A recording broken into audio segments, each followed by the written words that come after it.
एक छोटे से गांव के पास घने जंगल के किनारे एक प्यारी सी दादी अपनी नातिन के साथ रहती थीं। दादी माँ का नाम था शांता। उनकी नातिन सीता मात्र 5 साल की थी, परंतु जंगल की हरियाली और जानवरों से उसका दिल भर जाता था।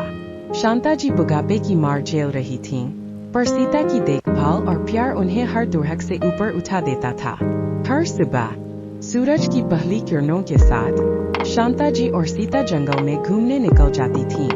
वे जंगल के फूलों को पहचानती, पक्षियों की आवाजों को सुनती और पेड़ों की छाया में बैठकर कहानियां सुनाती। जंगल उनके लिए एक रहस्यमय दुनिया थी, जहां हर पत्ता, हर पौधा, हर जानवर अपनी अनोखी कहानी कहता था। एक दिन सीता जंगल में खेलते हुए एक छोटे से शावक को देखती है। वह शावक अपनी माँ से बिछड़ गया था और डर के मारे रो रहा था। सीता उसे देखकर दादी माँ के पास दौड़ी और शावक की बात बताई। शांता जी सीता के साथ मिलकर शावक की तलाश में निकल पड़ी। उन्होंने जंगल में घंटों खोजबीन की, लेकिन शावक की माँ नहीं मिली। आखिरकार शांता जी ने शावक को अपने घर ले जाने का फैसला किया।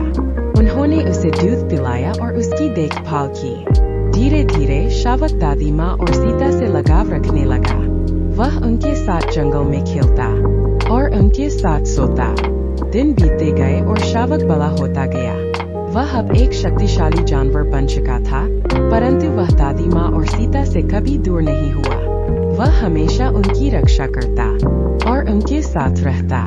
शांता जी और सीता के लिए यह जंगल अब सिर्फ एक घर नहीं, बल्कि एक परिवार बन गया था, जहां प्यार, स्नेह और दोस्ती का एक अनोखा बंधन था।